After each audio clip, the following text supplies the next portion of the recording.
Hello my dear friends, আশা করি ভালো আছেন সবাই। আর আজকে আবারও হাজির হচ্ছে একটি গুরুত্বপূর্ণ গাণিতিক সমস্যার সমাধান নিয়ে, যেটি 18তম এনটিআরসিএ স্কুল ২-২০24 এর পরীক্ষায় এসেছিল।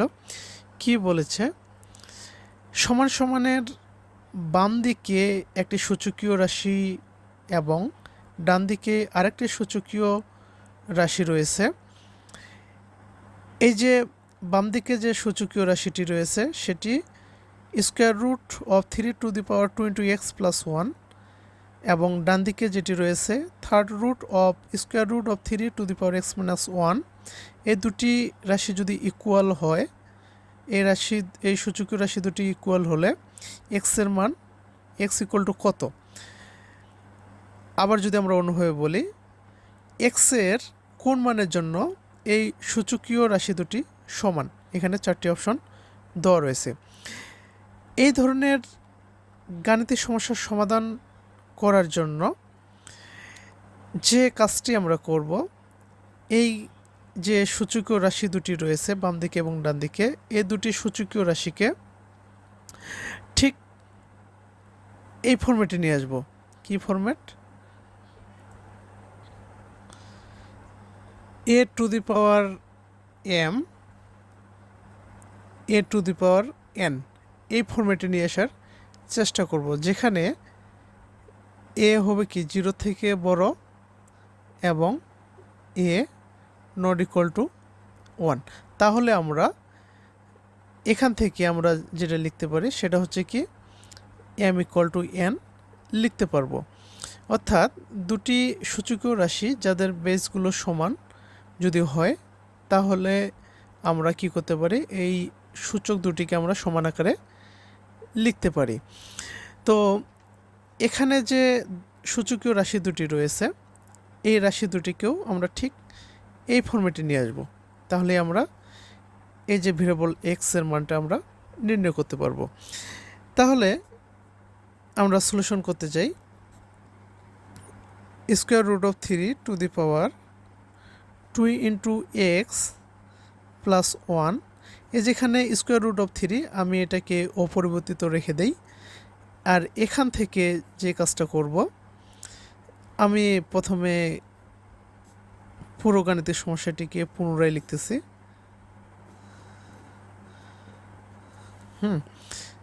তাহলে যেটা করব, এই যে স্কোয়ার রুট অফ 3 এটাকে অপরিবর্তিত রেখে দেই। আর এখান থেকে যে কাজটা করব, ঠিক এর অনুরূপ করে স্কোয়ার রুট অফ 3 আমি এখানে বেস আকারে রেখে দেব। আর এই যে এখানে থার্ড রুট, আমরা এটা সমান সমান, অর্থাৎ এই যে আমরা কি জানি স্কোয়ার রুট সমান সমান কি, এর মান হচ্ছে কি হাফ, তাই না? আর থার্ড রুট এর মান, অর্থাৎ এটা সমান সমান কী লিখতে পারি, 1/3 এটা লিখতে পারি, তাই না?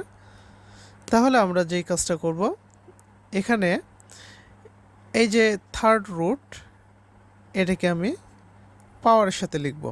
এখানে কি রয়েছে x-1, যেহেতু এটা কি এর পাওয়ার, ঠিক আছে। তাহলে থার্ড রুট আমরা সমান সমান কি লিখতে পারি, এই যে থার্ড রুট সমান সমান লিখতে পারি 1/3, আর স্কোয়ার রুট সমান সমান লিখতে পারি কি হাফ। ঠিক আছে, এটা আমি লিখে নিলাম। এখন একটা জিনিস লক্ষ্য করেন, দেখেন তো এখানে এই যে স্কোয়ার রুট অফ 3, এখানেও স্কোয়ার রুট অফ 3, এটা কি এই বেস দুটো কি সমান হয়ে গেল না? এখানে কি এই বেস দুটা সমান হয়ে গেল। কার মতো সমান হয়ে গেল? ঠিক এটার মতো। এখানে এ ছিল, এখানেও কি বাম সাইডেও এ বেস এ, ডান সাইডেও বেস এ, ঠিক একই হবে। বাম সাইডেও কি বেসটা হচ্ছে কি root over square root of 3, ডান সাইডেও স্কোয়ার রুট অফ 3। তাহলে এখন আমরা তাহলে কি লিখতে পারি, এই যে এখানে যে সূত্রটি রয়েছে, ঠিক এটাকে ফলো করে আমরা কি লিখতে পারি, এই যে পাওয়ারটি সূচকটি রয়েছে কি 2x+1 ইকুয়াল টু, এখান থেকে কি লিখতে পারি 1/3 ইন্টু x-1, এটা লিখতে পারি না? লিখতে পারি। এখন আমরা কি করি, আর গুণ করব। তাহলে এটা কি হবে, 3 দিয়ে এটা গুণ হবে, তাই না? এই যে লবে যে রাশিটি রয়েছে, এটা কি 3 × 2 = 6x, 3 × 3। আমি এখানে 1 নিলাম, কারণ কোনো নিচে কোনো কিছু নেই মানে 1 ধরা যায়। আর এই গুণ দেখানো যারা অপেক্ষিত দ্বারা যারা ম্যাথে দুর্বল তাদের জন্য আমি ডিটেলস করতেছি। এখন তাহলে 1 কার সাথে গুণ হবে? এর সাথে, কেননা এক্স মাইনাস 1 কার সাথে গুণ অবস্থায় রয়েছে? 1 এর সাথে। এটিকে আমরা এইভাবে লিখতে পারি এক্স মাইনাস 1 ডিভাইডেড 3। কেননা এই যে কোনো রাশি যদি একটা ভগ্নাংশের সাথে গুণ অবস্থায় থাকে তাহলে ওই রাশিটি লবের সাথে গুণ হয়, অর্থাৎ এক্স মাইনাস 1 ডিভাইডেড 3 ঠিক এরকম হয়। তাহলে 1 এর সাথে এটা গুণ করলে কি হবে? এক্স মাইনাস 1 হবে। এখন আমরা এক্সের মান যেহেতু নির্ণয় করব, তাহলে কি করি? এক্সগুলোকে এক সাইডে নিয়ে আসি। এই যে এক্সকে আমি ডান থেকে বামে নিয়ে আসলাম, আর এখানে 3কে বাম থেকে ডানে নিয়ে গেলাম। আর যেহেতু এখানে এক্স কী ছিল? পজিটিভ ছিল, তাই ডান থেকে বামে আসে কি নেগেটিভ হলো। ঠিক একইভাবে 3 যেহেতু কি বাম সাইডে পজিটিভ ছিল, ডান দিকে গেলে কী হবে? নেগেটিভ হয়ে যাবে। এটা সমান কী লিখতে পারি? -4। আর এটা আমি বাদ দিলাম, নিচে লিখি -4। আর এটাকে কি 6x, 6টা এক্স থেকে একটা এক্স বাদ দিলে কয়টা এক্স থাকে? 5টা এক্স থাকে।